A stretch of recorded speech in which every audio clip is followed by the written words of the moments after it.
I think now the fever of 2026 prelims is on. Probably it will be fully on after November 30th. Why? Because most of you might be attempting EPFO. Yes. But case in point here, there is a specific reason for having this particular session at this juncture. One major reason is just to bring in a warm up to prelims examination, right? And before I get into the overall strategy of this examination for 2026, I will have to tell you some little bit of mathematics before I talk about why prelims is important at this particular stage of this examination. Now, when you look at prelims examination, mains, interview, every year you have a fixed proportion of people going from mains to interview, right? That's fixed. For a reason that with a ratio of approximately 2.5 times the number of vacancies, you have a respective crowd being taken for the interview stage. But when you look at the stage of prelims to mains, I was just doing some math some time back. When I was trying to look at what is the percentage of people moving from prelims to mains, approximately it's around 2%. When I say this number here 2%, just to put a point to make it easy, if 100 candidates are writing prelims, only 2 candidates are going to mains. That means, what is the fate of rest 98 candidates? Right? In that some movie they say no, restart. Right? I think that they will have to do again. And in the process, people lose 2 attempts, 3 attempts, 4 attempts, 5 attempts, and some even end their journey of UPSC by not clearing prelims examination. That means in sequence, 6 attempts. Now, why is this math very important, or why is this number of 2% very important? That fundamentally gives you toughness of the examination. Why? Because out of 100 candidates, there are only 2 candidates who are clearing prelims and entering the stage of mains, which makes it very difficult. So, in that context of the 2%, in that context of 2 candidates, everybody's wish is what? To be into this 2. You want to be one among those 2 is what is the ambition most of us will have when actually November starts. Then slowly December, then Jan, then Feb, then March, then April, then May. And this year we have exam on May. Any postponements? Just like the state service examinations, there is no chance of postponement. Right? So May 24th is your examination that you will have to sit and write. Okay. Now, with this basic math that I have put in front of you, 2-3 things are very, very important when it comes to this exam, right? Especially this stage. When I'm referring to this exam, I categorically mean this stage of this exam. The first thing that is required whenever you want to clear prelims, whenever you want to get into those 2, is conceptual clarity, right? Versus volume of knowledge. Now, most of the people have debated with me that that is more important than this.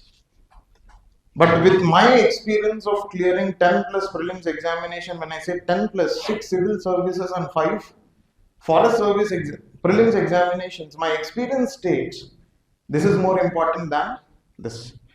Now I have a substantiation when it comes to this fundamental understanding here, that why is this more important than this is very simple.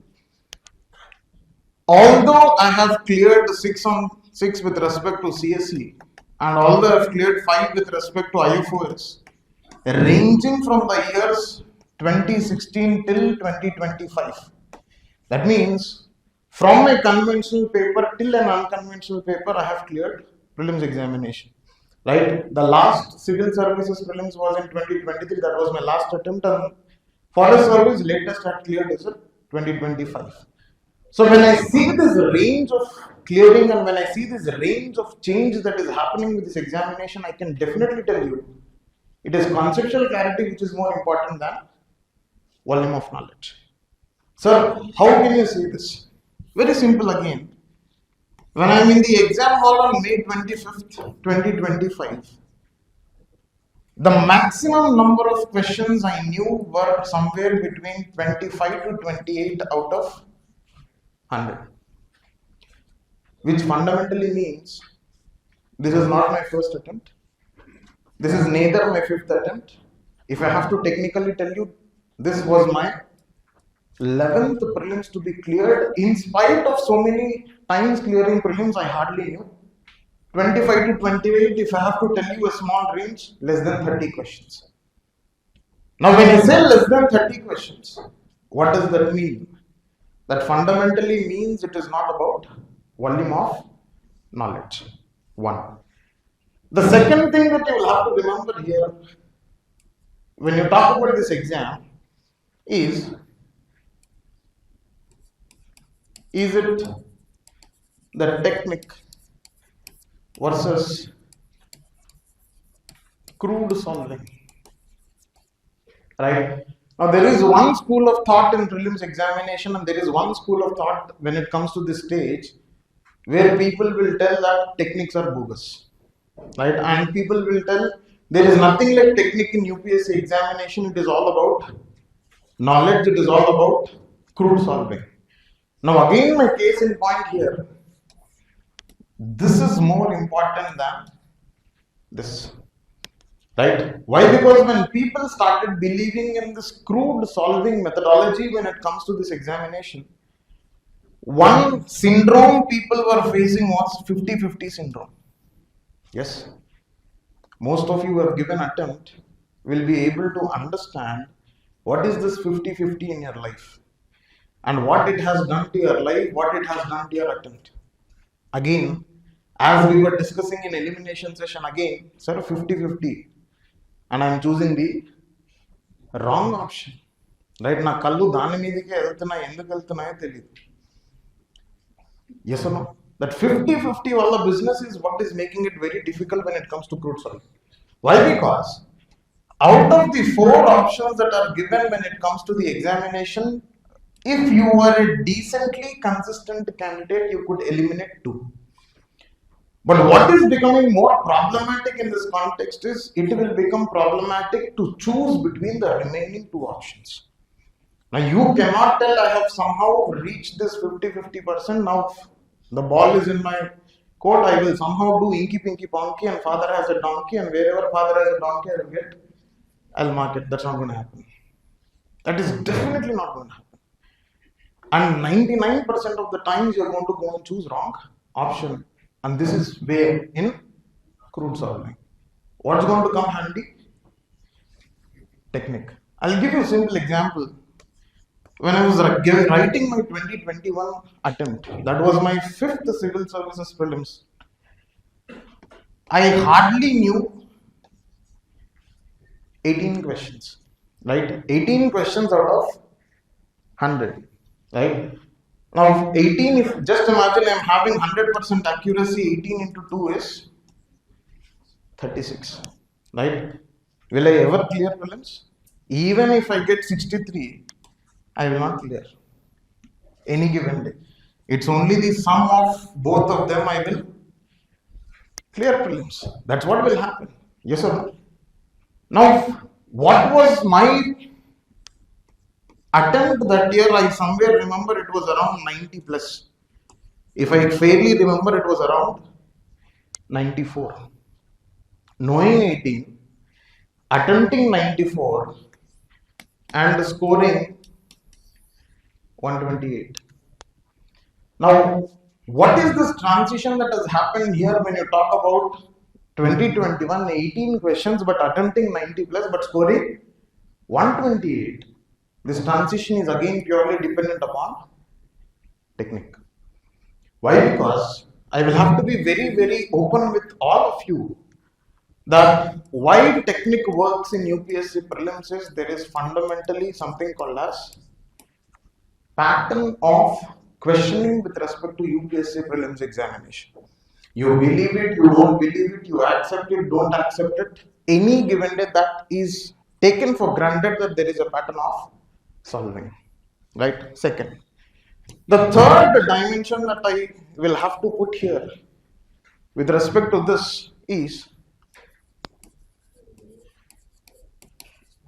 it smart work which is more important, or is it hard work which is more important? Again, the answer is very simple. It is smart work, right?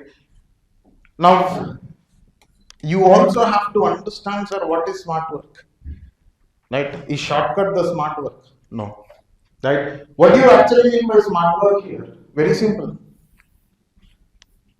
I keep talking about one particular word called as exam oriented content versus subject oriented content. I'll give you simple differentiation between these two, right? Now, one famous book that we keep reading for quality is what? Lakshmikant, unanimous, right? Is there somebody reading the Bear Act? Is there somebody reading Subhash Kashyap? Is there somebody reading D.D. Basu? Right? You can continue to read if you want to be part of Constituent Assembly, but definitely not prelims examination. So one thing that we've taken for granted is for what? It is this book which is very, very close to us in prelims, right? Now, this particular book has some 70 plus chapters. Yes. Now, what is hard work or what is subject oriented content is you sit and read all of this. Not only read, what do you do? You play holy. And what do? You will also tell one thing called as short notes. But the problem with Lakshmikant is Lakshmikant by itself is a short notes. Right? And when you feel like extracting short notes, I don't understand, it is shorter notes and it's not going to serve any purpose. One. Now, what do you mean by exam oriented content here is choice of chapters. When I say choice of chapters, you can go back and refer. I can definitely tell you, every year there is one question on fundamental rights. And in case if they want to extend, it goes up to DPSP and fundamental duties. And in the context of fundamental rights also, I will not set fundamental rights of Article 25 to 28. No. What is more focused here is always the golden triangle where you see 14, 19 and 21. Right? That's a principle of golden triangle, and most of the times you see questioning coming from this area.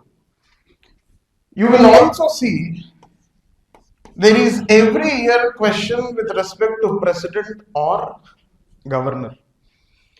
Any given paper you go back and refer for last 10, 11 years or 15 years, whatever case in point, you would see that it is president or governor as a point is always present there, definitely. If I say there is another area which is very commonly questioned is something like parliamentary accountability systems. And when I talk about this parliamentary accountability systems, it's very specific again. That you see, it might be the institutional accountability, it might be the accountability tools which are set in, or it might be the structural accountability which is set in with respect to the parliament and the executive. And always we see a question coming from that particular section, right? You would also see there is definitely a question from 5th or 6th schedule. There is no question paper without 5th schedule or 6th schedule. And if I have to be very, very specific in these also, I see more probability of 5th schedule than 6th schedule. Or definitely you would see some questions coming from the executive side, and to be more important, either it is constitutional or statutory bodies, and definitely one statement which is related to the statutory or constitutional bodies is a question on ministries. Right? For example, if you look at 2019, there was a question on Petroleum and Natural Gas Regulatory Board. In 21, we had a question on Tea Board. In 2020, 2021, we had a question on Central Groundwater Authority, CGWA. Now that means all these are what? All these are some kinds of statutory organizations, some kinds of constitutional, some kinds of executive organizations. But a common statement that is being asked upon is what? Ministry. For example, in 25 also we had a matching of 3 organizations given one side, and one side they have given ministry. Now what's happening here? I have leaked the question paper of polity for you, at least approximately 6 to 7 questions. You can go and cross check. Now this is what is meant by smart work. Now which is more easier? I would say this is definitely more easier. Right? Okay. Now please be very, very clear that if I have to tell you the basic of prelims examination, 1, conceptual clarity is important. I am just summarizing the 3 debates that we have seen. 2, it is the smart work. 3, it is the technique. You miss any of this, you're out of the list. You miss any of this, you're out of the list. That is taken for granted. Right? This is the basic introduction, and I would like to start off the prelims session with this fundamental dimension. This is what is meant by the important components of prelims examination is what is spoken. Now coming to the diagnosis part, why people fail prelims, right? I would not ask this question to you, but I just would want to know how many of you have already attempted this exam at least once. I would just like to know. Once. Okay, fantastic, right? Now the heart is heavy when you're lifting your hand.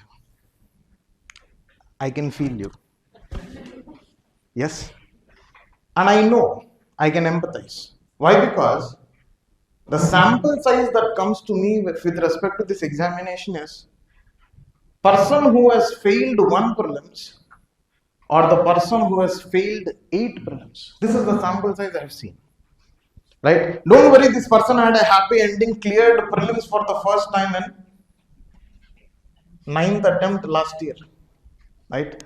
That person had a happy ending, it's a different issue. But my sample size that I see here is from 1 prelims till 8th prelims. And when I look at the normal distribution of the number of attempts people failing prelims, it is mostly the cluster of 2 to 4. This is the average sample size I have seen. And I would have seen a sample size of over 6,000 to 8,000 students at least of this sample size. Right? So my observations and my experience and my statements that I am making today is completely on the basis of sample size of this. Right? Let me put in some points here. Why do people fail prelims? What do you think? Why do you think people fail prelims? Lack of revision. Okay, fantastic. Somebody is talking about revision. Okay. Any other? Doing all the 3 things on the Acha. Right, this is smart work. He is saying the 3 components that I told you, just doing the opposite of whatever I chose to do. Fantastic. Any other? Practice. Means how much? 200 papers? Minimum? 1,000 papers at least? Right? Okay, somebody is telling practice, lack of practice. Okay. Any other? PYQs? Doing too many PYQs or not doing PYQ? Not doing PYQs. Fantastic. Any other? Consistency means like what? Monday motivation. Okay, 10 hours on Monday, 2 hours on Friday, then Saturday, Sunday rest because okay, fine. Consistency. Very good. Any other? No, you can feel free. Right? Any other? Somebody is telling, sir, the speed of Saturn, sir. Very good. Right? Fantastic. Any other? Any other reason do you think that you are going to fail prelims because of this? Inkemanundamma? Acha, it is because of UPSC. Okay. Fantastic. Any other reason? Overreading. Right? They are somewhere. Okay. He's telling you're doing everything over. Right? And when I say this over, it could be over reading. Most of your experts are what, my dear? Overthinking. Inevitably. Right? And if you see a simple question in the exam hall, the first thought that comes to your head is you will go back and see whether this is UPSC paper or not. And if you confirm that it is UPSC paper, your mind will tell you this cannot be so easy. And slowly what happens? You start making the question tough. And what you do? Overthinking. Fantastic. Any other? Right? I thought of entering this little later, but you brought the devil very soon to the room. CSAT. Okay, fantastic. Lack of practice in CSAT. Right? Mottam CSAT is చేసింది. Right? దాని వల్లే fail. Okay, fantastic. Any other reason? I think there is a chance to next attempt. This is a eureka moment, my dear. The candidate says, with a confidence that I have chance for next attempt, I am failing this year's prelims. ఇప్పుడు కాదు మళ్ళీ చూద్దాం. Okay, so can I say it is about the complacency of next attempt? Antena? Okay, fantastic. Interesting reason, my dear. I never thought about that. Right? Because my journey was very long. Anyway, I had next attempt. It's a different case, right? Any other? Multiple sources that what? Over reading. He said right? Okay, he says because of negative marking. Sir, నేనేం చేయలేదు, నా తప్పు కాదు అది. UPSC put negative marking, so I am failing. If there was no negative marking, everybody would pass prelims. Fantastic. Any other case? Any other case of understanding? ठीक है. Right?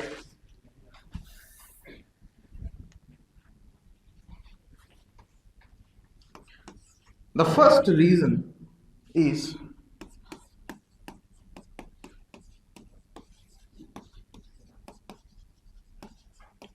you don't understand the nature of the exam. The biggest reason for candidates failing prelims is you don't know the knack of the exam.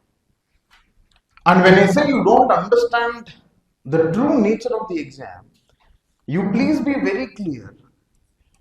Prelims is not trying to test your knowledge, my dear. Prelims is not testing the knowledge. What is prelims testing? Prelims is just testing your problem solving aptitude. Be very clear with that. If I tell you papers of 2016, papers of 2013, papers of 2019, papers of 2020 also, these papers were testing knowledge. But after 2020, be it 2021, be it 2022, be it 2023, be it 2024, and to be very specific, be it 2025, it is not testing your knowledge. It is only testing your problem solving aptitude. And what happens, I keep hearing this a lot in the market, especially where people suggest, even mentors suggest, stating that if you want to clear prelims, solve 100 question papers and go. That could work to certain extent up to certain years. But if I have to consider these three papers, 23, 24 and 25, the strategy of solving multiple papers and entering the exam hall is no more working. And when I say it is no more working, why is it no more working? Because UPSC has clearly drifted away from knowledge and they are moving towards what? Problem solving aptitude. Nothing to do with knowledge. Why? Because I told you, the maximum questions that you can deal with knowledge is what? 30. After people seeing this video, they will immediately come out and tell, "Avadu sadukoledu kabatti vadu 30 e telusu" antaru. But you have to fundamentally understand, I have given the latest paper, which is 2025. And the person who is commenting upon my statement here is a person who is given a question paper of 2016, is given a question paper of 2013, is given a question paper of 2010. I'm telling you, there is one very, very close friend of mine who is an IPS officer who gave both of our attempts, first attempt in 2016. He cleared prelims for the first time in 2016, right? First attempt, first prelims, and he got IPS. After that, for next 5 years, he never cleared prelims in his life. Now, what is this fact talking about? Prelims is extremely dynamic and it is changing. And when it is changing, it is not the knowledge which is changing, but it is the aptitude that is being tested is changing, is one takeaway that you need to understand first. The second reason why people fail is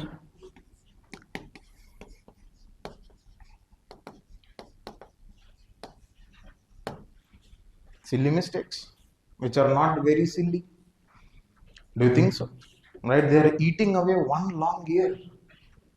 And if you are giving your last attempt and if you fail prelims because of silly mistakes, it is eating away your ambition of civil services.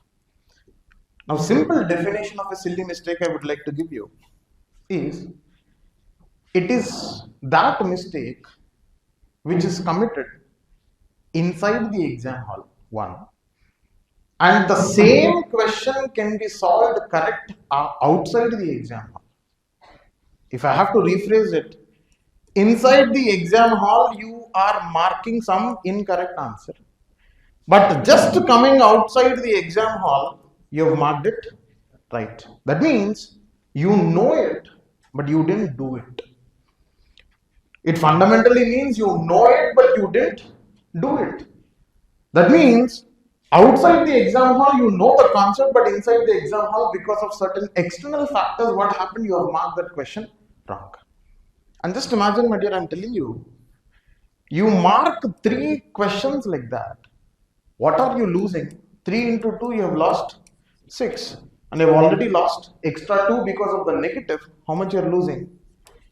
8 marks. Don't you think that's the difference? Because there is one section of the candidates who are coming out of the exam hall saying that they are in the margin of 82 to 90. Yes, in some keys, in some answer keys, you would be getting 90, in some answer keys, you would be getting 82. And the range that you are going to miss your prelims examination will be somewhere within 8 marks. And the major reason why you are missing that within this range is because of silly mistakes. What is the biggest reason for silly mistake?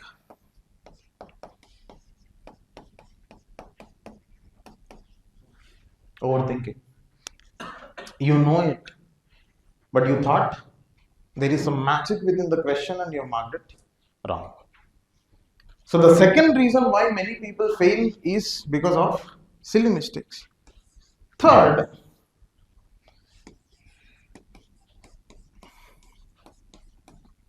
because of the factor of disproportion. When I say factor of disproportion, I am being very clear again here that somebody focuses too much on static, somebody focuses too much on current affairs, right? Somebody does only current affairs, somebody does only static. There is a disproportionate way of preparing for this examination. And for some reason, I am not joking, my dear, you people have overrated current affairs. You will read newspaper, you read one magazine, you will attend some class, you will make short notes. But what is the point? Because UPSC is never asking current affairs which are direct again. What is the nature of the current affairs that are being asked? I call them extrapolated. When I say extrapolated current affairs are being brought down to the case of static. Now, for example, I'll give you a simple classic case here. If you refer 2023 question paper, right? There was one question with respect to what is the criteria that is considered by Finance Commission. Okay. And in 2023, we had the finalization of terms of reference of 15th Finance Commission. That was the case there. And all of us have by hearted how much allocation has been made to the center, to the state for rural development, for meeting certain power sector reforms. Fantastic. But UPSC comes up and asks you what is the simple criteria that is considered. And when you look at that particular question also, in those 5 statements which have been given by UPSC, you will see that 3 statements are quantitative in nature and 2 statements are qualitative in nature. When I say quantitative nature and qualitative nature, it's very simple. Quantitative is something which I can measure. Qualitative is something which I cannot measure. Now, if 15th Finance Commission is taking some criteria, will it consider something which is measured or will it consider something which is not measured? Something which is measured. So, wherever I see this quantitative factors which are being considered, that is the answer. Are you understanding this again? Because when I have to say criteria, when I say numbers are those things which are measuring something. Now, if I say the efficiency of the government, is it qualitative or quantitative? Qualitative factor. Can I measure the efficiency of the government? Very tough. And one of the option was that, and you eliminate that option, you are arriving at the answer. So what is seen to be happening is you see this factor of disproportionality playing a lot. That's very evident when it comes to why people fail prelims. They're too much emphasizing on current affairs, they're too much emphasizing on static. When I say static, my dear, people read basic books, people read NCERT, people read their coaching material, people read some revision notes, everything. And what fundamentally happens at the end of the day? You have a factor of disproportion, and whenever you have this factor of disproportion, as somebody was rightly pointing out, what is missing? Revision. The factor of revision is going to be a problem because I have too much of a bulky material which is existing in front of me for me to revise, but that's not happening because I have a limit of time. So the third reason why most of you or most of the people fail prelims is because of the disproportionality which is existing. And the fourth factor which I would emphasize here, and which is the last factor which is very common for most of you,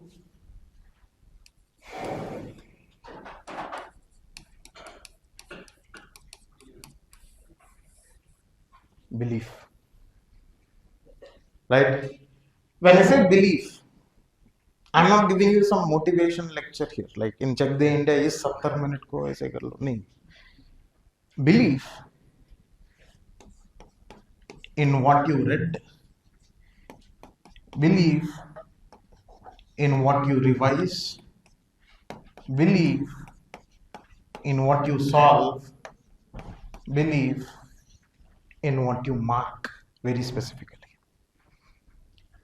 There is one particular crowd I can say which is around 60-70% who will change their options before marking in the OMR sheet.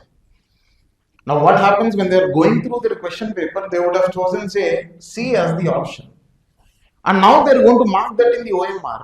They will look at that C and what happens? They keep on seeing that C. But at the end of the day, what do? No, C, I don't know. C, Bal. I will change it to B, Baundi, Chudan. And what happens, my dear? You do 3 questions like this,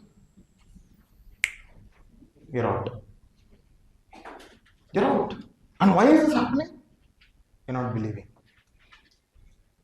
And what is the fundamental reason why you don't believe is you think that this exam is what?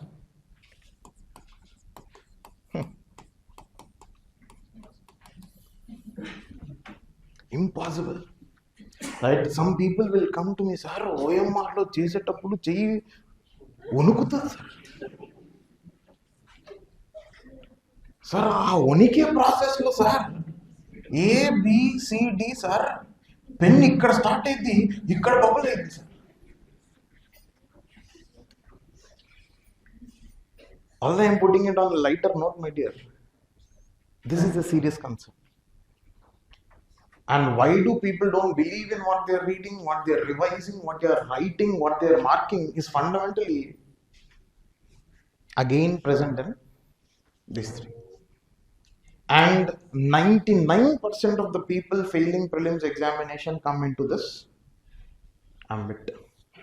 Right? You would have one of the reasons, either you don't understand, either you have silly mistakes, either you have disproportionate strain, or either you don't believe. And all of these factors are leading into this, and these will definitely result in the failure.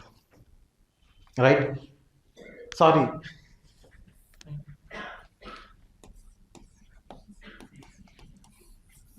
CSAT. Right? I will have to talk about this very importantly.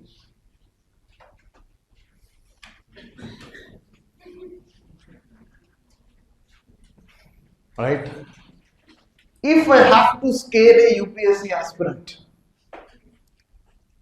I need not tell them anything.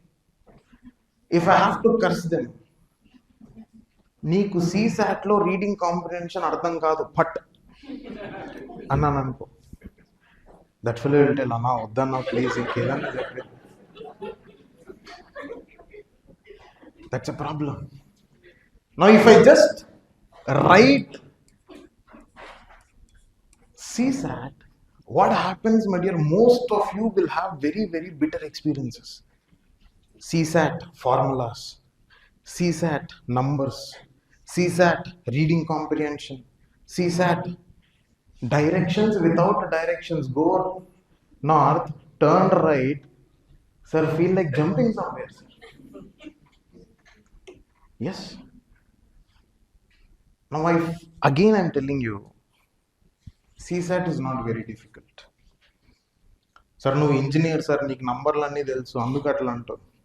No, your engineer, non engineer, commerce, bio, BiPC, MBBS, BDS, BA, history, law, anybody, CSAT is not tough.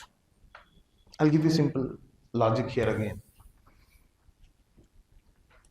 All that I need is what?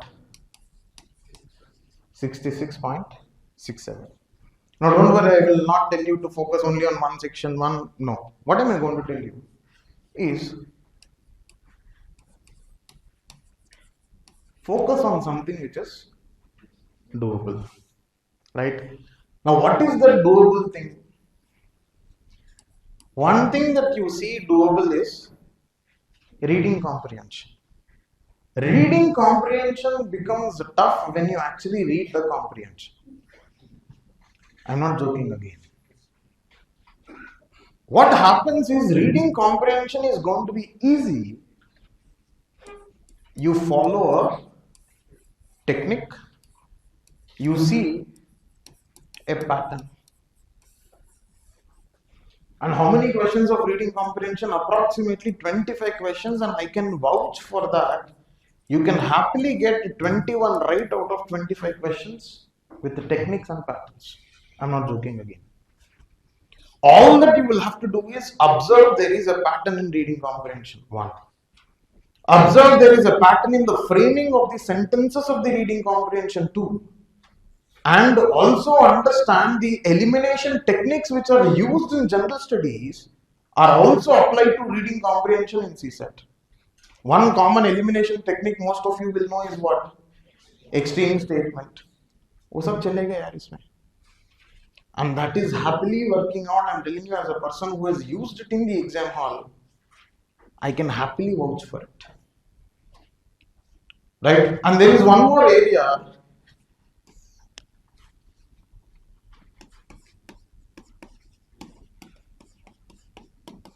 Where many people forget to focus upon data sufficiency.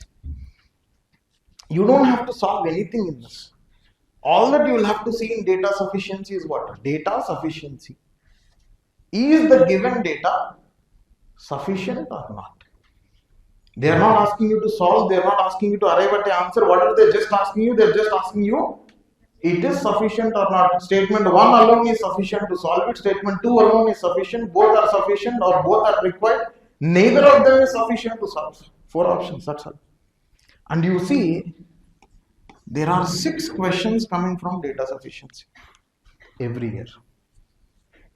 6 questions from data sufficiency, 25 questions from reading comprehension. How much it is, my dear? 31 questions. From this section, I'm telling you, these are doable. If you are able to solve PYQs, you can happily solve this section even next year also. Right? Now, what people are more worried about? People are more worried about the mathematical aptitude. Right? Are they asking you differentiation, integration, real-time analysis? Nothing. What are they asking you? Basic math. But the problem is, sir, basic math is not very basic, sir. It is very difficult, sir. I understand, sir. But don't you think you can choose some questions in that also? Yes. See, you have all the time. If you are able to manage reading comprehension, if you are able to manage data sufficiency, you have all the time. And all that you will have to choose is what? In the remaining 50 questions that are existing, all that you will have to choose is 10 to 12 questions. That's all. No? Now that means 25 questions of reading comprehension, 6 questions of data sufficiency, and 10 to 12 questions from math. How much it is turning out to? Approximately 43 questions. And 99% of the times when we are choosing and solving some problem here, we will only mark when we get right answer. Yes or no? Yes. And we don't mark randomly again in this case. And there is no pressure of you attempting all 50 questions here. Please understand. So what is happening if I am solving around 45 questions, right? Even if you take a case where 12 questions are going wrong, imagine, right? How much years? 33. If 12 questions are going wrong, net how many questions are you losing? 4 questions. So 33 minus 4, how much are you summing up to? 29. How many questions you need net correct? 27. 2 questions bonus. Yes or no? 5 marks extra. That 5 marks extra is for you to party after finishing prelims examination. Easy. Don't you think so? Sir, no, itle cheptavu cheating idi. Now, did I tell something which is impossible here? No. I have not told you something which is impossible. I have come to a normal assumption that all of us have the same knowledge base. And when all of us have the same knowledge base, it is my reading comprehension, it is my data sufficiency, it is my chosen mathematics that I am making and solving 45 questions. That's all. And I am still giving a buffer of how many questions, my dear? I am losing 12 questions, which is not a small number. Because in chosen mathematics, you would not lose so much. The only place where you would lose so much is reading comprehension, but I can definitely bet if you are using techniques in reading comprehension, you maximum can lose is 4. Max. I am vouching for that any given day. So you lose 4 in reading comprehension. Data sufficiency, you say you're losing 2. You have lost 6. You can still lose 6. It's easy, my dear. It's easy.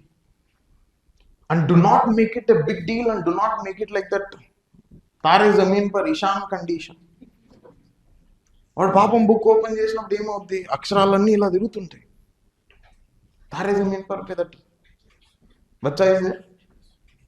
Most of us CSAT also will appear like that only. వాడు paper ఇవ్వగానే first ఇలా అంటాం. ఎందుకు? Afternoon CSAT, lot of pressure, we open, something is going on. Right? So CSAT should never be a problem for any of us. When you talk about can we or is it worth failing prelims because of CSAT? No. Right? Now coming to the timeline for 2020, all of us are for 26 mostly, or is there somebody planning for 2030? Right? 2030 again strategy would vary, please. Why? Because it is prelims. Right? For 2026 timeline, I would say December 1st, right? I'm assuming you're finishing your EPF on November 30th, right? Most of you might be writing, some of you might not be, whatever. I'm just assuming that most of the crowd is writing. December 1st, there is one benchmark that you'll have to keep is on Jan 15, right? I understand from Jan 7th to 18th is Sankranti and you will be busy in various activities, I know, but for us at this juncture, I'm just assuming that Jan 15th will be one important deadline. Another important deadline is going to be March 31st. Another important deadline is going to be April 14th, and another important deadline is going to be May 1st. I'll fill in, don't worry. And there's no deadline. And the D-Day, there is no deadline. It is only something. And the D-Day is here, May 24th. Right? I'll fill in what should be done here. Now, when I talk in the first, December 1st till Jan 15th, right? Here there are certain dynamics that have to be put in. Some people would do their optional, fantastic, you do, no issues. Some people would completely shift to prelims. I would not suggest you to completely shift to prelims. In case if you're doing prelims also, I would say divide it in a proportionate ratio. If your optional is ready, do more of prelims. If your optional is not ready, do some optional and do some prelims, so that you're slowly picking up the momentum till Jan 15. Now, for somebody who has never cleared prelims in their lifetime, after Jan 15th, please do not take the risk of doing something related to mains. If you have already cleared prelims more than twice, not even once, my dear, once could also be by luck. I'm telling you, by chance. But if you have cleared prelims twice, at least it means you have understood the nature of the exam. If you have not cleared the exam twice at least, at this particular timeline, you should completely shift towards prelims.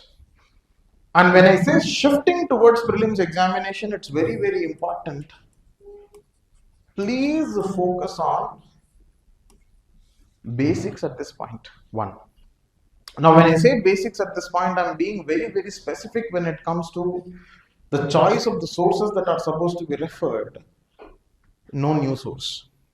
Whatever sources you have already referred, you have already been referring, right? Kindly sit and revise mostly what?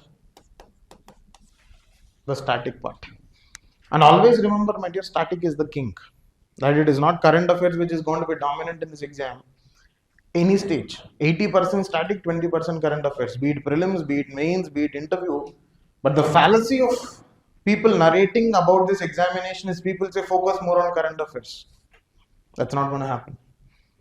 80% static, 20% current affairs, right? That mixture, again, current affairs is not direct current affairs. I'm being very specific. So prelims, revise your basic static. That means whatever source, and if I have to tell you, one source, one subject. One source, one subject, right? That's very specific. You revise. Now here, one common thing that you generally see among this period of Jan 15th or all through this period, you see a lot of revision courses coming into the picture. Yes, somebody will tell rapid revision, somebody will tell fast revision, somebody will tell quick revision. There are so many revision courses which are going on, but I am going to give you a criteria to, in case if you want to rely upon those revision courses, I am giving a very neutral opinion on them. If you want to choose those revision classes, choose those revision classes which are exam specific, not subject specific. Now, when I say exam specific, not subject specific, what does that mean? Multiple people will come out and tell my subject expert is going to teach you all the subject for prelims. Do you need all the subject? Do you need to do PhD? No. And be very, very clear when it comes to the choice, my dear. I'm telling you, focus or depend upon something which is required with respect to exam specific content and exam specific classes, not subject specific, right? 2, don't make it another foundation course. Ante kada. What generally people do in the name of revision classes is they teach you foundation course again. Their faculty will come, they will tell, study everything. Everything enduku neeke enduku. So you fundamentally have to understand that if you want to rely on those classes, rely on some classes which are exam specific, not subject specific. I'm being very clear. Because at the end of the day, all that I need is what? The distilled knowledge for this exam. It is not complete knowledge.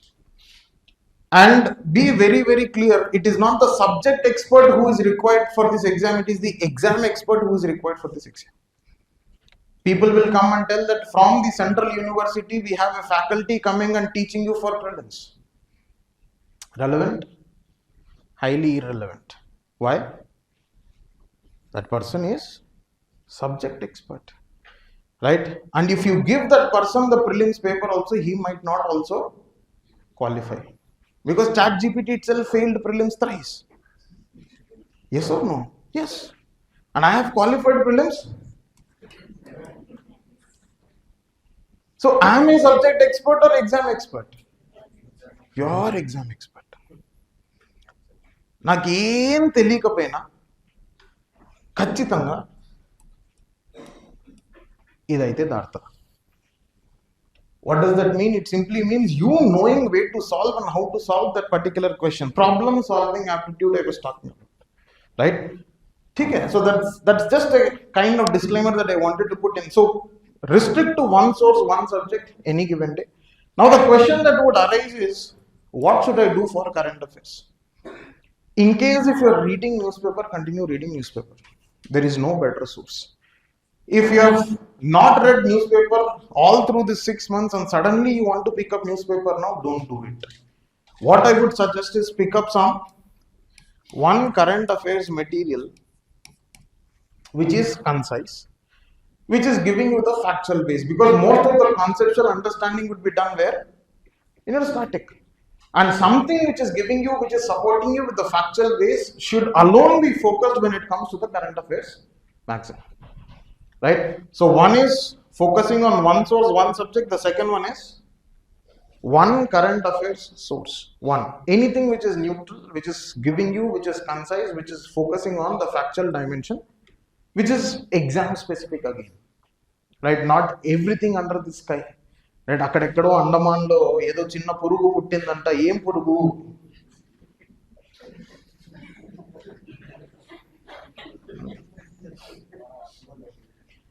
ఫైనల్గా అంతే. Right right ఆ పురుగు గురించి తెలుసుకునే ప్రాసెస్లో, so be very careful, my dear, because there's a lot of things which go on. Okay, so this is one. Now I would say March 31st is going to mark your first cycle of everything. When I say first cycle of everything, first cycle of static, first cycle of your current affairs to be read. Now when you talk about this March 31st to April 14th, I would say this is a period where completely you focus on PYQs. Right? Somebody was rightly pointing out that you know that you will have to solve PYQs, but you are not solving them in ample amount. And when I say exclusively that window is given for PYQs, where if you are solving PYQs through all of this, what is seen to be happening, whatever content you have acquired here, you are revising that content through this PYQs, one. And you are also trying to fix and you are also trying to figure out the techniques to solve this PYQs. And what is happening after April 14th till May 1st? That's approximately 2 weeks. Right? Now again, here it is going to be the second cycle of revision that you will have to focus upon. When I say second cycle of revision, what does that mean? Your static, your current affairs and PYQs. And now May 1st till April 24th, right? I would say May 23rd, May 1st till May 23rd. Again, here you divide it into two. One, where you completely revise your priority areas at least twice. Here my revision is narrowing down. When I look at the prism here, the prism of revision is narrowing down to the priority regions. When I say priority regions, for example, in geography, you will always have a question on rivers. You will always have a question with respect to climatology. You will always have a question with respect to resources. You will always have a question with respect to world climates. If you look at polity, I gave you a list. If you look at history, you will always have a question from the Gandhian era. You would always have a question from Vijayanagara. You would always have a question from Charter Acts. Right? And if you look at economy, you would always have a question from banking. You would always have a question with respect to regulatory norms of the market. So what do you observe here? There are certain areas which are very, very important for every year's exam that you should ensure at least you revise twice. Right? And whatever time is remaining, I would say, you look at the peripheral areas. Right? That means you are fundamentally narrowing down your revision to priority regions and peripheral areas, and priority regions more of revision, and you happily go and attempt. Now all through this cycle, if you observe one thing, I made it a clear point that we are not running behind sources. You fix up your source. Or if you want to depend upon some classes, I already gave you a standing instruction. Don't run behind somebody who is teaching you whole subject, but rather run behind somebody who is going to teach you exam specific content. And run behind somebody who is teaching with respect to exam expertise, not subject expertise. I don't need a PhD scholar to run a prelims class, but rather you need somebody who has cleared prelims multiple times in the recent past, quote unquote. If somebody is coming and telling I cleared prelims in 2016, I will teach you prelims, you'll have to be a little careful. Why? Because 2016 is not the trend. But if somebody is coming and telling you, I've cleared prelims in 2023, I will teach you prelims, or I've cleared in 2025, I will teach you prelims, that's fine. Why? Because they have understood what is going on with the exam. And understanding what is going on with the examination is extremely important in all through this cycle, right? This is the overall timeline that I wanted to give when it comes to the prelims examination for 2026, right?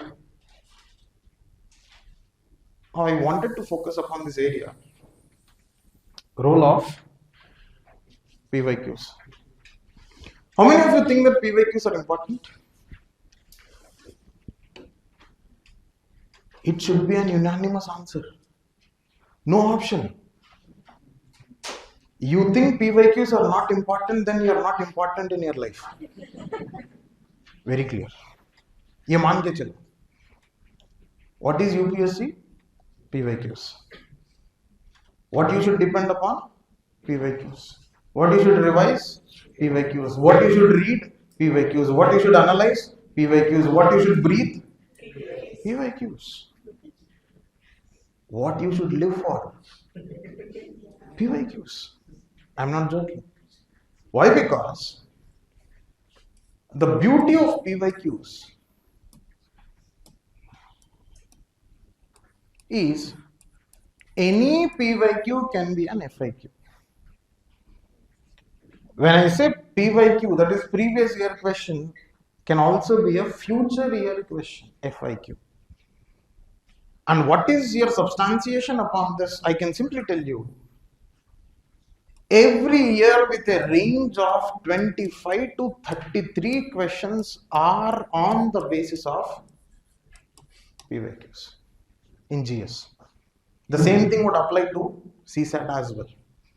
Now most of you will be struggling with number systems in CSAT. You would have heard about this, where they will tell, you reverse this number, that number will come, then your life will appear as if it is reversed. That keeps happening, no? I'm telling you, simplest way to learn number systems is practice all PYQs from 2011 till 2025. You can happily go and solve 5 to 6 questions from number systems in the exam. I'm not joking. The biggest problem with most of you in CSAT is you don't focus on PYQs. And your assumption is, if a PYQ in CSAT is being present, how can it be repeated again? Why it can't be repeated is my question. Should they repeat the numbers? If they repeat the model also, is it sufficient? Model also says it is sufficient. I don't need my exact numbers to be repeated. Rather, if I have my model repeated, I can happily solve it. Because all the thing that is going to make a difference here is the algorithm of solving a particular problem is already defined because I've practiced my PYQs. So when you look at this dimension here, what do you observe? 25 to 33 questions of PYQs are repeated. When I say repetition again, I'm making it a very, very clear point here. Repetition here means repetition with respect to theme, repetition with respect to dimension, repetition with respect to the concept, repetition with respect to the understanding of that particular question. Right? And sometimes, very often, they also repeat facts. Sometimes, very often, they also repeat facts. And I am not joking, my dear. UPSC gives you a symptom that if they are focused upon one particular cluster, they will shift that cluster for next year. I don't know if there are somebody in the crowd who were part of my HIR last year. Yes, I think there are some people I can see. When I was in the middle of the course and when I was dealing, I already told you that 3 areas are going to be focused. Modern history, mathematics, economics. Exactly. Right? I had already guessed that 3 areas are going to be focused on in 2025 prelims. One was modern history, current affairs, and economy. This is on record. On record, when I was dealing with the high impact revision course for 2025 prelims, on record, I guessed that these 3 areas are going to come back again. And when you go and refer to the question paper this year, in 25, what happened? Modern history we had more, current affairs we had more, economy we had more. Now, what is the understanding, sir? Did you do some magic or did you perform some black magic to understand what is going on here? The simplest black magic that is being performed here is perform with PYQs. And the magic here is what? You observe PYQs, you know what areas to focus. You observe PYQs, you know what areas are going to come back. For example, in 2024, you see 19 questions coming from geography. Till 2024, people were not asking upon conceptual geography, but rather they were asking upon environmental and factual geography. Suddenly in 2024, when they have shifted it to conceptual geography, question paper appeared very difficult. And when question paper appeared difficult, why? Because of one particular subject raising in the proportion. This year paper appeared difficult because of raising in the proportion of current affairs, something like international years. One side they have given international years, one side they have given what all are they referring to? International Year of Women, Cooperative, all of that. Now that is core current affair, that is core factual base which is existing. So that means you please understand PYQs, you will have to look out for what? You will have to look out for trends in the subjects. PYQs, you will have to look out for areas of importance in the subject.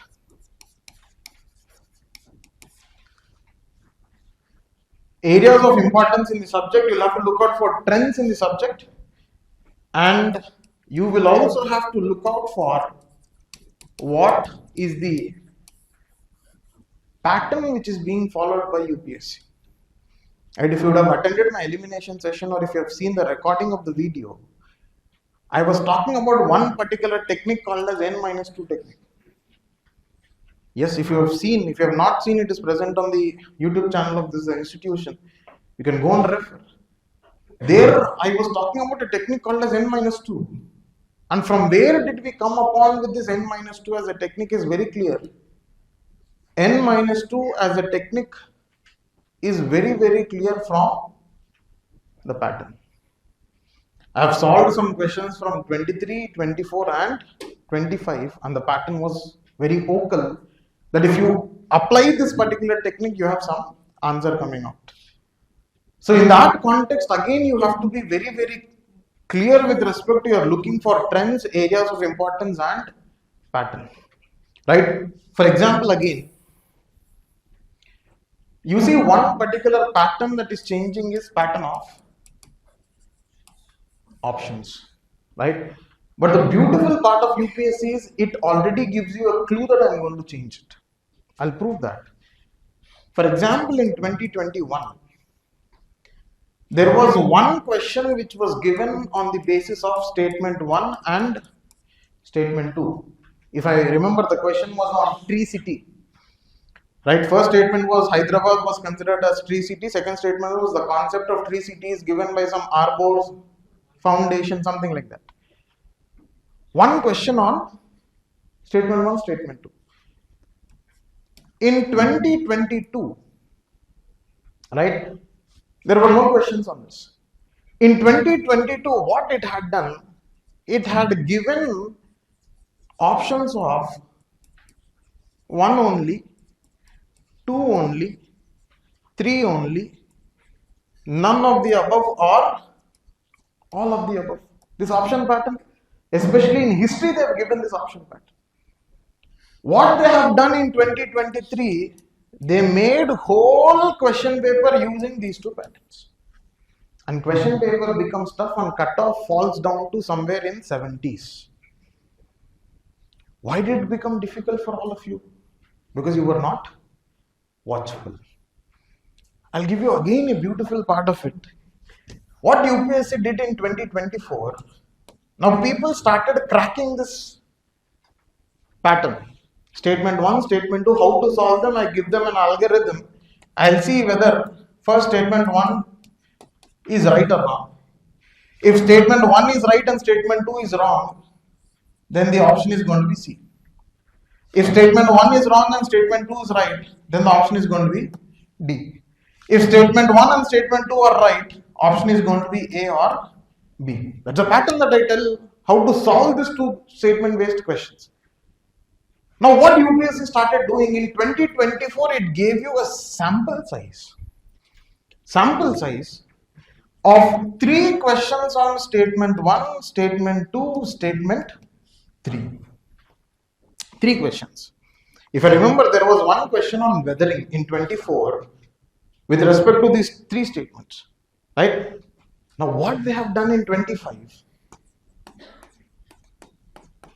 some 20 plus questions on this pattern, and suddenly paper appears difficult.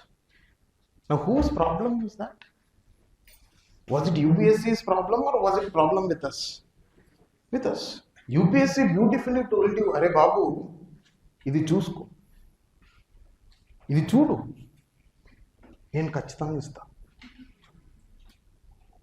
That it was very vocal. It was telling you, please observe the pattern. I might come up. Yes. And what people started doing, people started focusing on 1 only, 2 only, 3 only, none of the above, all of the above. UPSC comes back with 1, 2, 1, 2, 4, 1, 2, 3, 1, 2, 3, 4. లెక్క పెట్టుకుంటూ కూర్చున్నాం. It came back. Now what does that mean? That simply means you observe the pattern and be ready with the pattern. What is meant by being ready with the pattern? Being ready with the pattern means, yes, if this is the kind of the pattern in the option, this is the algorithm that I am going to solve. If this is the kind of the pattern of the option, this is the algorithm that I am going to solve. That has to be very important. Why? Because if you don't have those algorithms of solving, just like how I gave you here, where I have deciphered for each of this option pattern, it becomes difficult. So why you should look at PYQs? You should look at PYQs of indication of what is the pattern change that is going to happen. In 2024, even if you go back and observe, I'm telling on record today, in front of everybody, it is on record, it will come. Right? By chance, if everything goes well and if my experience comes handy, in 2024, there were approximately 3 to 4 questions which had matching of 3 columns. This pattern is going to come back in 2026. On record, 27th November 2025, I am telling you regarding 24th May 2026. I am an astrologer when it comes to this exam. You'll have to be watchful about this pattern. They have saved it in 2025, right? And there are a lot of such dimensions which are existing. There are a lot of such observations to be made. Now, irrespective of lack of knowledge, sir, how do you solve the questions? How do you clear prelims so consistently? One simple dimension is I have understood this exam in and out. Why? Because in 2016, it was a paper of current affairs which was dominant. I cleared that attempt. In 2017, it was a paper which was dominant of static. In 2019, it was A very different paper when it comes to current affairs and static, a combination, sudden change, because cutoff here was 98, cutoff here was 117, cutoff here was 105. You see, you observe the cutoffs. Then in 2020, suddenly you see agriculture comes into the picture in the form of 20 plus questions. And again, cutoff falls less than 98. I think it goes up to 92 or 95. I faintly remember. I might be wrong with respect to the fact, but less than 98. In 2021, what suddenly happens? The pattern shifts. The knowledge base goes. And now cutoff comes to 80s. In 2022, again there is a shift. Again the cutoff comes to 80s. In 2023, cutoff comes to 70s. Right? Now, if you don't understand this examination, you might clear all these years, but you will never clear these years. But what has happened? You will have to understand the examination pattern and be ready for whatever change that is happening. And that understanding, that preparedness will only come from what, my dear? PYQs. And please be very clear here. Preparation for prelims examination is not reading, not mugging, not reading multiple sources, not reading multiple materials, because now people will have some marathon sessions, people will have some revision material being released. There are so many things which goes on, and what happens every time you go to a bookshop, you pick up the new material. Now, where is the end? And my question to you is, will Vijayanagara change in different materials? Will Gandhi change? Will the ideology of Gandhi change? No. Will the earth start rotating in a reverse manner in different material? No. What I would tell you is, if you're focusing on static, focus on one source. If you're focusing on some classes, focus on some classes which are exam specific, not knowledge specific, not subject specific. And ensure that those classes are making your understanding of the examination better. That's very, very important. And the third dimension is focus on PYQs, such that I already made a statement. A PYQ can be what? FIQ. Right? And just last 10 minutes into the session, and then I would open the session for questions, so that any questions you have, I'm more than happy to answer them. Prelims examination is beyond knowledge. If I have to divide the composition, 30% knowledge, 70% solving, open. And if some candidate comes up and tells, sir, 60% knowledge, then you tell him, kindly enjoy. Why? Because if it was 60% knowledge, don't you think most of us would have cleared it? And don't you think my session would not be relevant at all? Obvious. Yes or no? And don't you think so many people have already attempted the exam? I assume that all of you are very serious. And when I assume that all of you are very serious, your knowledge base is pretty decent. But UPSC is steering this knowledge and somehow making and ensuring the cutoff to be what? Between the range of 80 to 90. It is not going beyond. You have so many materials, you have so many classes, you have so many intelligent people, and more than anything, you have artificial intelligence. Right? Along with human intelligence, artificial intelligence also, but still the cutoff is how much? 80 to 90. What does that mean? That means 30% knowledge, 70% solving. Solving here means what? One way of solving is you being street smart. When I say street smart, if you go and observe PYQs again, you would see every year every year. For 3 questions, you will have answers within the question paper. For 3 questions. And I am not exaggerating this particular fact, but you have to understand, for 3 questions, you have an answer available within the question paper. 1. If I say being street smart here, you are being street smart by playing upon etymology. When I say etymology, what does that mean? By the core understanding of the word. You have a number of such examples. And you're able to understand the etymology of the word. If you're able to understand the root word of the word, UPSC gives you an answer. That's being street smart. That means what? I am more dependent upon what? Application of my common sense. That's being street smart. Another dimension of solving where I say 70%, it is the technique base. I think we already had a session on elimination where I had given you a basic idea of elimination techniques. When you look at this technique dimension, what is this technique based upon? The technique is based upon pattern of UPSC.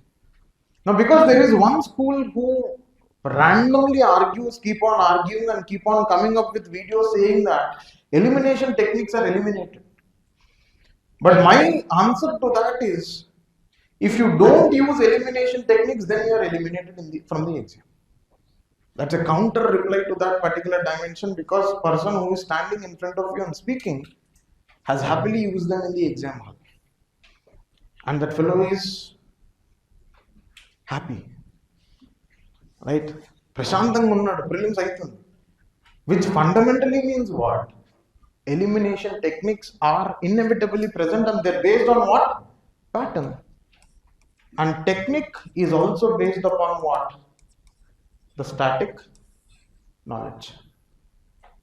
So 30% knowledge in the context of direct application, and the rest of the knowledge would definitely come handy when you talk about the technique dimension.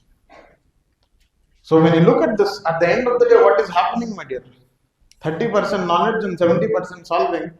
And I already told you 25 to 35% is from what? PYQs. The day you realize this particular proportion, the life is happy. Otherwise, 26 comes, 25 goes, 27 comes, 28 goes. But the prelims is never happening. Right? There's a very famous poem which you would have studied in your 9th class, The Brook, which says, men may come and men may go, but the brook continues to flow. Right? Yes or no? Questions will come and questions will go, but the attempts continues to be flowing and exhausting. Unless and until you realize the dynamic of prelims examination is not all about knowledge, but prelims examination is about beyond knowledge with the right balance of knowledge and solving aptitude.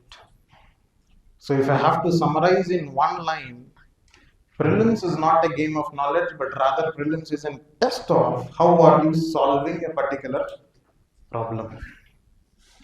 And if you're able to grasp this and if you're able to get this, I'm telling you, prelims is the easiest stage, and it is very, very easy for any of you to be part of that 2 out of 100.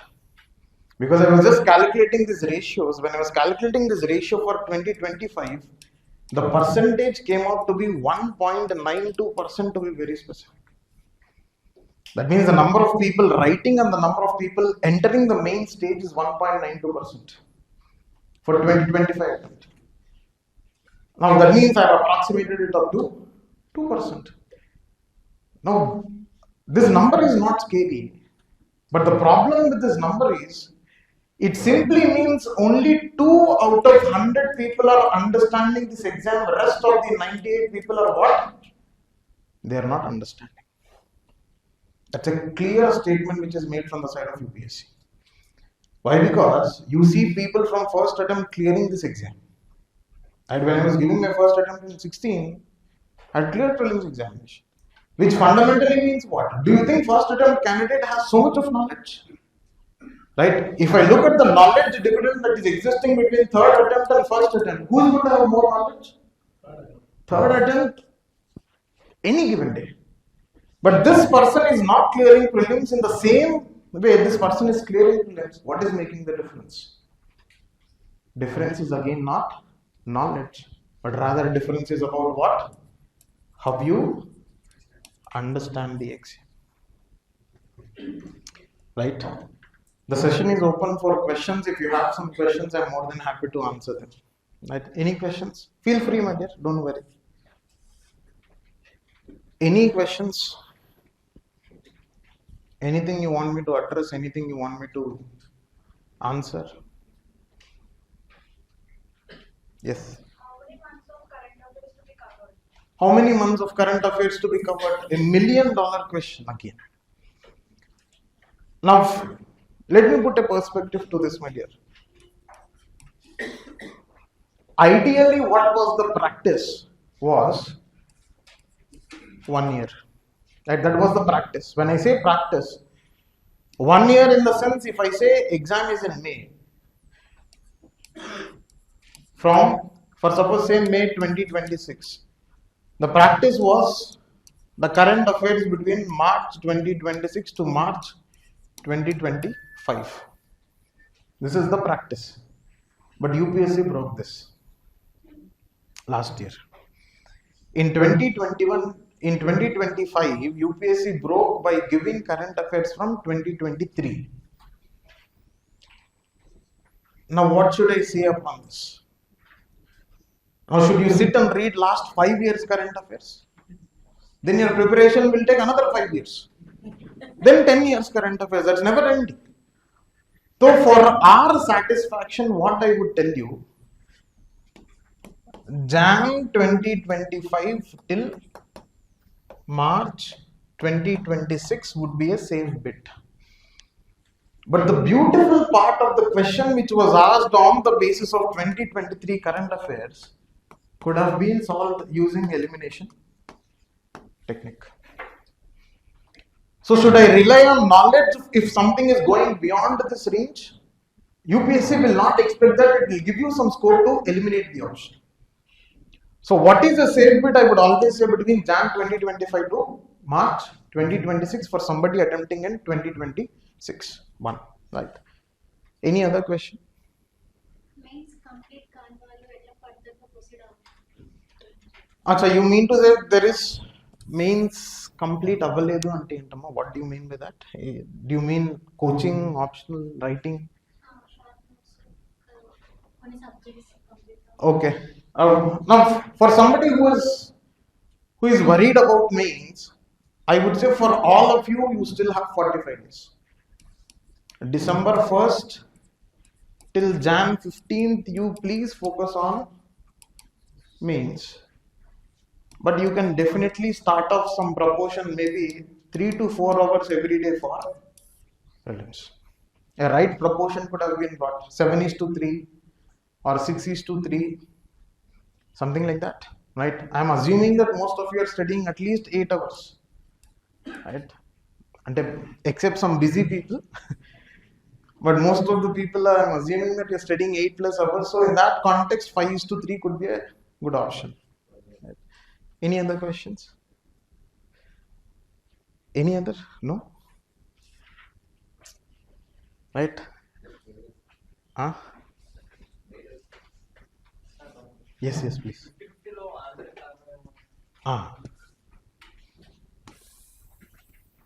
Right. One suggestion is please go and refer to my elimination technique session that happened some days back. There's a recording on that. You kindly watch that. But I'll tell you here. Now his question is, sir, that 50-50 syndrome. Now when I say this 50-50 syndrome, if you are arriving at 50-50, it means the knowledge is exhausted. Using your knowledge, you have eliminated 2 options. Now you have no more knowledge to use. ఉన్నది మొత్తం అయిపోయింది. What is remaining is, people say luck, sir. Right? But I will say, what is remaining is pattern or common sense. To arrive to this 50%, you have exhausted knowledge. In this 50%, I was talking about something called as solving. What is that solving here? If you are arriving at 50-50, UPSC would have given you an opportunity of using elimination technique. That is evident. Okay, a serious candidate, or if a serious candidate is arriving at 50-50, it means UPSC is telling you use elimination. That's an indication. And what is the probability of getting this right? In that particular session, I had already told you, and again I am reiterating. If you are solving 10 questions of 50-50 using elimination techniques, with 30 plus techniques that I would teach, I will give you a guarantee of getting 7 questions minimum right and 3 questions wrong. Now, when you were randomly choosing option, what happened, my dear? Most of you lost 8 questions and 2 questions were right. But using elimination techniques, I am telling you that you can get 7 questions right and 3 questions are going wrong. Let it go. Now, when 3 questions are going wrong, how much I am losing? I am losing net 1 question. So 7 minus 1, how much it is? 6 questions. If I am getting net 6 questions, how many marks extra am I getting? 12 marks. So if it is a 50-50, it's an indication to use elimination. When you use elimination, understanding the pattern, you have this probability.